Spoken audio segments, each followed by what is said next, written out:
Tu n'es pas fatigué, tu es endormi. Endormi par le confort, endormi par les excuses, endormi par l'idée que tu as encore le temps. Mais la vérité, c'est que chaque jour où tu n'agis pas, tu deviens exactement l'homme que tu détestes. À la fin de cette vidéo, tu comprendras pourquoi personne ne viendra jamais te sauver et pourquoi il n'y a qu'une seule règle qui sépare les hommes forts de tous les autres. La majorité des hommes ne sont pas faibles parce qu'ils manquent de potentiel. Ils sont faibles parce qu'ils dorment. Pas un sommeil physique, un sommeil mental. Ils ouvrent les yeux chaque matin, mais leur esprit reste éteint. Ils répètent les mêmes journées, les mêmes excuses, les mêmes décisions sans impact. Ils appellent ça une vie normale. En réalité, c'est une anesthésie lente. Tu vis dans une époque où tout est fait pour t'endormir. Le confort est partout. La distraction est permanente. Tout est conçu pour que tu n'ailles jamais à te confronter à toi-même. Tu peux éviter l'effort, tu peux éviter la douleur, tu peux éviter la responsabilité. Et plus tu évites, plus tu t'affaiblis. Pas d'un coup, progressivement, silencieusement, jusqu'au jour où tu te regardes dans le miroir et tu ne reconnais plus l'homme en face. La crise n'est pas visible parce qu'elle est acceptée. Être confus est devenu normal.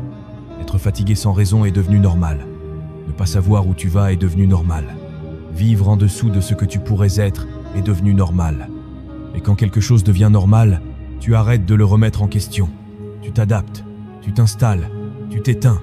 La plupart des hommes pensent qu'ils manquent de motivation. C'est faux. Ils manquent d'urgence. Ils pensent qu'ils ont encore du temps. Ils pensent qu'ils changeront plus tard, quand les conditions seront meilleures, quand ils se sentiront prêts. Mais ce plus tard n'arrive jamais, parce que le confort repousse toujours l'action. Et le temps, lui, n'attend pas.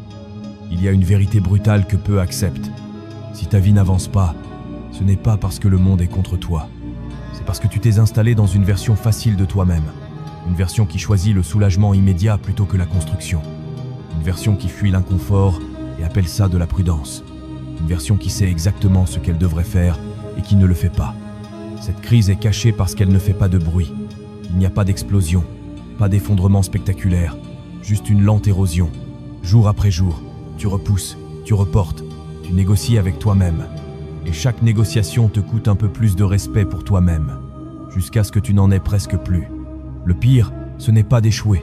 Le pire, c'est de vivre en sachant que tu pourrais faire plus, être plus, mais que tu ne le fais pas. Cette tension intérieure, ce malaise constant, cette frustration silencieuse, c'est le signe que quelque chose en toi refuse de rester endormi. Mais au lieu d'écouter ce signal, la majorité l'étouffe, avec des distractions, avec des excuses, avec du bruit. La crise cachée, c'est ça. Ce n'est pas un manque de capacité, c'est un manque de confrontation. Tant que tu ne te regardes pas honnêtement, tant que tu refuses d'admettre que ta vie actuelle est le résultat direct de tes choix, rien ne change. Et tant que rien ne change, tu restes exactement là où tu es, confus, endormi. Et tant que tu dors, quelqu'un d'autre, quelque part, se réveille et fait le travail. La plupart des hommes pensent que la transformation commence par une prise de conscience. Ils se trompent. La prise de conscience ne change rien si elle n'est pas suivie d'un choc. Tu peux comprendre toutes les théories, regarder toutes les vidéos, lire tous les livres. Si ton corps, ton esprit et tes habitudes ne changent pas, ta vie reste exactement la même. La transformation réelle ne commence pas dans la tête. Elle commence dans l'action répétée, même quand chaque cellule de ton corps résiste. On t'a appris à attendre la motivation, à attendre l'envie, à attendre d'être dans le bon état d'esprit. C'est une illusion confortable. La vérité, c'est que la motivation est un sous-produit, jamais un point de départ. Ceux qui changent vraiment n'attendent pas de se sentir prêts. Ils agissent pendant qu'ils doutent, pendant qu'ils ont peur, pendant qu'ils n'ont aucune envie. Et c'est précisément pour ça qu'ils changent. Le mécanisme réel est brutalement simple. Tu fais quelque chose de difficile, tu n'aimes pas ça. Tu recommences, encore et encore, jusqu'à ce que ton identité s'aligne sur tes actions. La discipline ne consiste pas à se forcer une fois. Elle consiste à ne plus négocier, à supprimer le débat intérieur, à décider une fois, puis à exécuter tous les jours, sans émotion. La douleur n'est pas un effet secondaire, elle est le passage. Chaque fois que tu choisis l'inconfort volontaire, tu envoies un message clair à ton esprit. Tu es aux commandes. Chaque fois que tu cèdes au confort, tu envoies le message inverse. Et ton cerveau apprend très vite quel message il doit croire. Il devient ce que tu lui répètes, par tes actes, pas par tes intentions. Beaucoup veulent changer leur vie sans changer leurs habitudes. Ils veulent des résultats sans transformation intérieure. Ils veulent une nouvelle identité sans payer le prix. Ça n'existe pas. Ton identité actuelle est le produit exact de ce que tu fais chaque jour quand personne ne te regarde. Pas de ce que tu dis, pas de ce que tu promets, de ce que tu répètes. La répétition est ce qui forge, pas l'intensité ponctuelle. Tu peux avoir un sursaut, une semaine parfaite, un mois discipliné. Ça ne suffit pas. La transformation arrive quand l'action devient automatique, quand tu fais ce qui doit être fait même les jours sans énergie, sans clarté, sans récompense immédiate. C'est là que quelque chose bascule. À un certain point, tu ne te forces plus. Tu deviens. Tu ne fais plus de la discipline. Tu es discipliné. Tu ne cherches plus à être fort mentalement. Tu l'es. Parce que ton cerveau a compris une chose essentielle. Tu fais ce que tu dis, même quand c'est dur. Et cette cohérence crée une force intérieure que rien d'extérieur ne peut enlever. Le mécanisme réel de la transformation ne repose pas sur l'inspiration. Il repose sur la soumission volontaire à un standard plus élevé. Tu choisis une version exigeante de toi-même et tu t'y tiens, jour après jour, sans négocier, sans te plaindre, sans attendre que ça devienne facile. Parce que ça ne le devient jamais. Tu deviens simplement plus solide. C'est à ce moment-là que tout change. Pas quand tu te sens différent, mais quand tu agis différemment assez longtemps pour que ton ancienne version n'ait plus de place pour exister. Le plus grand mensonge qu'on t'a raconté n'est pas une phrase précise, c'est une philosophie entière, une manière de vivre présentée comme raisonnable, équilibrée, saine. On t'a appris à chercher le confort, à éviter les extrêmes, à ne pas trop forcer. On t'a dit que la douleur était un signal d'alerte, que la fatigue était un signe qu'il fallait ralentir, que l'inconfort était quelque chose à corriger. Et à force d'entendre ça, tu as fini par y croire. On t'a appris à te protéger avant de te construire, à sécuriser avant de devenir fort, à attendre des conditions parfaites avant d'agir. Le problème, c'est que cette logique ne crée pas des hommes solides. Elle crée des hommes fragiles, dépendants de leur environnement, incapables d'avancer sans validation ou sans motivation. Tu deviens prisonnier de ton ressenti, et ton ressenti est instable par nature. Ce mensonge est séduisant parce qu'il ne fait pas mal tout de suite. Il promet une vie douce, sans friction, sans pression. Mais ce qu'il ne te dit pas, c'est le prix à long terme. À force d'éviter l'inconfort, tu évites aussi la croissance. À force de vouloir te sentir bien, tu t'éloignes de ce que tu dois devenir. Et un jour, tu te retrouves avec une vie confortable, mais vide. On t'a dit d'être raisonnable. Mais être raisonnable, dans un monde qui récompense la médiocrité, c'est souvent renoncer à ton potentiel. Être raisonnable, c'est accepter une version réduite de toi-même pour ne déranger personne, y compris toi. C'est arrondir les angles, baisser les standards et appeler ça de la maturité. La vérité, c'est que la transformation n'est pas raisonnable. Elle est exigeante. Elle demande de faire ce que la majorité refuse. Elle demande de supporter ce que la majorité fuit. Et c'est pour ça que la majorité reste exactement là où elle est. Ils suivent les conseils d'un système qui n'a jamais eu pour objectif de les rendre forts, mais de les rendre prévisibles. On t'a appris que la sécurité était le but. Mais la sécurité prolongée atrophie. Elle enlève l'urgence. Elle anesthésie l'instinct. Elle t'empêche de découvrir de quoi tu es réellement capable sous pression. Un homme qui ne se met jamais en difficulté volontaire ne se connaît pas. Il vit dans une version théorique de lui-même. Ce mensonge t'a aussi appris à chercher l'équilibre avant la construction, à vouloir tout avoir sans passer par la phase inconfortable. Mais il n'y a pas d'équilibre au début. Il y a le chaos, l'effort, la répétition, la chute, la reconstruction. L'équilibre vient après, jamais avant. Ceux qui l'inversent ne construisent rien. Le plus grand mensonge, au fond, c'est de croire que tu peux devenir quelqu'un de fort sans traverser des périodes où tu te sens faible, que tu peux te forger sans friction, que tu peux changer sans renoncer à ce que tu es aujourd'hui. Ce mensonge te garde exactement là où tu es, à l'aise, protégé et loin de ton véritable potentiel. Tant que tu continues à croire que le confort est une récompense et non un piège, tu continueras à appeler vie quelque chose qui ressemble davantage à une attente. Le déclic ne ressemble pas à ce que la plupart imaginent. Ce n'est pas une montée de motivation, ce n'est pas un moment inspirant, ce n'est pas une phrase magique. Le déclic est froid, silencieux, brutal. C'est l'instant où tu arrêtes de chercher des raisons extérieures à ta situation. L'instant où tu comprends que si ta vie ne ressemble pas à ce que tu veux, c'est uniquement parce que tu l'as laissé devenir ainsi. À ce moment-là, quelque chose se casse, pas autour de toi, en toi. Tu réalises que personne ne t'a volé quoi que ce soit, que personne ne t'a empêché d'agir, que chaque jour passé dans l'inaction était un choix. Même quand tu appelais ça de la fatigue, même quand tu appelais ça un manque de clarté, même quand tu appelais ça de la prudence, c'était un choix. Ce déclic fait mal parce qu'il enlève tout échappatoire. Tu vois clairement que ta situation actuelle est le résultat exact de ce que tu fais chaque jour et de ce que tu refuses de faire. Et cette lucidité est violente parce qu'elle t'oblige à une chose que la majorité évite toute sa vie. Si ce que je partage ici te parlait que tu veux d'un plan clair pour reprendre le contrôle et passer à l'action, j'ai tout structuré dans un pack de transformation. Le lien est sur ma chaîne, dans la section à propos. On continue. La responsabilité totale. À partir de là, tu n'as plus le luxe de te plaindre. Chaque plainte devient une confession. Chaque frustration devient une preuve que tu sais ce que tu devrais faire. Le déclic, c'est quand tu comprends que rester comme tu es maintenant est plus douloureux que le changement lui-même. C'est quand la douleur de l'inaction dépasse enfin la douleur de l'effort. Ce moment ne te rend pas euphorique. Il te rend calme, déterminé, presque détaché. Tu arrêtes de négocier avec toi-même. Tu arrêtes de te demander si tu en as envie. Tu passes d'un mode émotionnel à un mode opérationnel.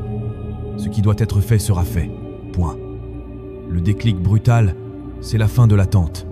La fin du fantasme d'un futur meilleur, sans action immédiate. Tu comprends que chaque jour où tu ne fais rien est un jour où tu t'entraînes à rester faible. Et à partir de là, continuer comme avant devient impossible sans te mépriser toi-même. Ce déclic ne garantit pas la réussite. Il garantit quelque chose de plus rare, l'honnêteté. Et l'honnêteté est le point de départ de toute transformation réelle. Les gagnants ne pensent pas comme la majorité, pas parce qu'ils sont plus intelligents, mais parce qu'ils sont structurés différemment. Leur mental n'est pas basé sur le ressenti, mais sur des règles, des standards non négociables. Ils ne se demandent pas s'ils vont agir. Ils savent ce qu'ils font, quand ils le font, et pourquoi ils le font. L'émotion n'entre pas dans l'équation. Leur discipline n'est pas spectaculaire. Elle est monotone, répétitive, presque ennuyeuse. Ils font la même chose, encore et encore, même quand personne ne regarde, même quand il n'y a aucune récompense immédiate. C'est cette constance invisible qui crée une force visible avec le temps. Pas l'intensité ponctuelle, pas les sursauts. Ils acceptent la solitude, pas comme une punition, mais comme un passage. Ils comprennent que pour devenir quelqu'un de différent, ils doivent s'éloigner de ce qui les maintenait dans leur ancienne version. Moins de bruit, moins de validation, moins d'opinion extérieure. Le système mental des gagnants repose sur un principe simple. Ils font ce qui doit être fait, surtout quand c'est inconfortable. Chaque effort difficile devient une preuve supplémentaire qu'ils avancent dans la bonne direction. Là où les autres reculent, ils restent. Ils ne cherchent pas l'équilibre immédiat. Ils construisent d'abord. Ils acceptent des périodes de déséquilibre, de fatigue, de pression.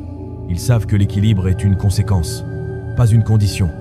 Ils ne demandent pas si c'est juste. Ils se demandent si c'est nécessaire. Ce système mental élimine l'ego fragile. Il n'y a pas de place pour l'auto-apitoiement, pas de place pour les excuses répétées. Chaque jour est une opportunité de respecter ou de trahir leurs propres standards. Et ils savent que chaque trahison, même petite, affaiblit le système.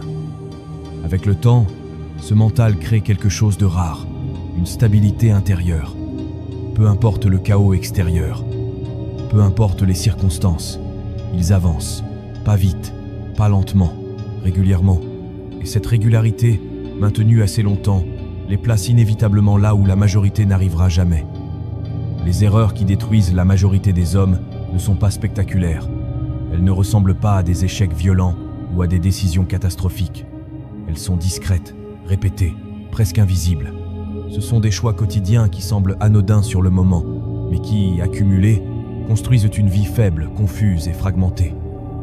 Le danger, c'est que ces erreurs sont socialement acceptées. Personne ne te dira qu'elles te détruisent. Au contraire, on les encourage. La première erreur, c'est la distraction permanente. Ton attention est constamment sollicitée.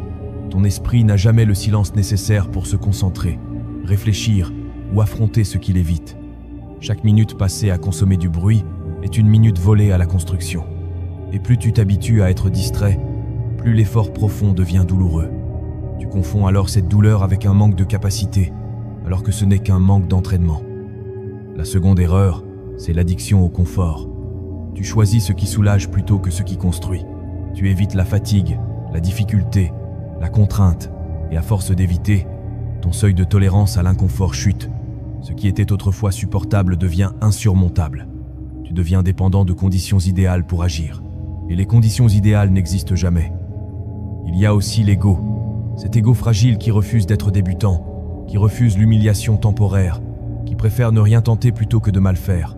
Cet ego te pousse à protéger ton image au lieu de construire ta compétence. Et tant que ton image compte plus que ton progrès, tu restes bloqué. Les excuses sont une autre erreur mortelle. Elles prennent souvent la forme de raisons logiques, rationnelles, acceptables. Fatigue, manque de temps, manque de clarté. Mais une excuse reste une excuse dès l'instant où elle t'empêche d'agir. Et plus tu les répètes, plus elles deviennent une identité. Tu ne dis plus « je ne peux pas aujourd'hui », tu deviens quelqu'un qui ne peut jamais. La dopamine est peut-être l'erreur la plus sournoise. La recherche constante de stimulation rapide détruit ta capacité à rester engagé sur le long terme. Ton cerveau s'habitue à l'instantané, à la récompense facile. Et quand vient le moment de faire quelque chose de lent, difficile et sans gratification immédiate, tu fuis. Tu appelles ça un manque de motivation. En réalité, c'est un conditionnement. Enfin, il y a l'attente. Attendre d'aller mieux. Attendre d'avoir plus d'énergie. Attendre d'être prêt. Cette attente est une forme de sabotage déguisé. Chaque jour où tu attends, tu renforces l'habitude de ne pas agir. Et l'habitude est plus puissante que l'intention. Ces erreurs ne détruisent pas ta vie en un jour. Elles la vident lentement de sa substance. Elles t'éloignent de toi-même. Et un jour, sans comprendre comment, tu te retrouves loin de l'homme que tu aurais pu devenir. Pas à cause d'un manque de potentiel, mais à cause de choix répétés que tu n'as jamais remis en question. La transformation réelle ne ressemble pas à une métamorphose spectaculaire vue de l'extérieur. Elle est d'abord interne, silencieuse, presque invisible. Elle commence le jour où tu arrêtes de négocier avec ce que tu sais devoir faire. Pas quand tu réussis, pas quand tu te sens différent. Quand tu cesses de discuter avec toi-même et que tu exécutes encore et encore, sans chercher d'excuses acceptables.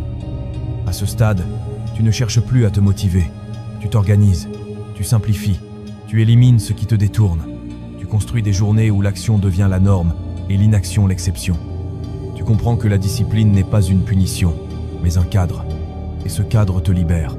Il t'évite de réfléchir quand la réflexion est un piège. Progressivement, quelque chose se stabilise en toi. Tu te respectes davantage parce que tu te tiens parole. Tu avances même quand c'est inconfortable, même quand personne ne regarde, même quand il n'y a aucune validation. Et ce respect de soi devient une source d'énergie plus puissante que n'importe quelle motivation externe. Tu ne fais plus les choses pour prouver. Tu les fais parce que c'est ce que tu fais désormais. La transformation réelle se manifeste aussi par le calme. Moins de bruit mental, moins de chaos émotionnel. Tu n'es plus constamment en train de te demander si tu es sur la bonne voie parce que tu sais que l'action quotidienne est la voie. Tu acceptes que certains jours soient lourds, que certains efforts soient ingrats. Tu n'y vois plus un problème. Tu y vois le processus. Avec le temps, ton environnement commence à s'aligner. Pas par magie, par conséquence. Tes standards montent. Tes décisions deviennent plus nettes. Tu tolères moins ce qui te tire vers le bas. Pas par arrogance, mais par clarté. Tu sais ce que coûte chaque compromis inutile et tu refuses de payer ce prix. La transformation réelle, c'est quand ton ancienne version n'a plus de place. Non pas parce que tu l'as détruite dans un moment de rage, mais parce que tu l'as rendue obsolète par la constance. Tu n'as plus besoin de te convaincre que tu changes. Tes actes parlent pour toi, et ils parlent tous les jours. La vérité que tu devais entendre depuis le début est simple, mais inconfortable. Personne ne viendra. Il n'y aura pas de moment parfait, pas de déclic magique qui rendra l'action facile. Le temps n'est pas de ton côté. Chaque jour qui passe sans action est un jour qui t'entraîne à rester exactement comme tu es. La douleur que tu évites est le passage. L'inconfort que tu repousses est la porte. Et tant que tu continues à chercher une alternative plus douce, tu restes bloqué dans une version incomplète de ta vie. Il n'y a pas d'issue sans action. Pas de transformation sans discipline. Pas de respect de soi sans cohérence. Tu peux continuer à attendre, à consommer, à réfléchir, à promettre. Le monde ne t'en empêchera pas, mais il ne te récompensera pas non plus. Ou tu peux faire le choix que la majorité ne fait jamais. Te réveiller et faire le travail, sans bruit, sans excuses, sans négociation. Ce choix ne garantit pas une vie facile. Il Elle garantit quelque chose de plus rare, une vie assumée. Et à partir de maintenant, tu le sais. Chaque jour, tu choisis dormir ou te lever, réfléchir ou agir, subir ou construire. Alors réveille-toi et fais-le. Si tu veux aller plus loin, le lien est sur ma chaîne, dans la section à propos. Merci d'être resté jusqu'au bout.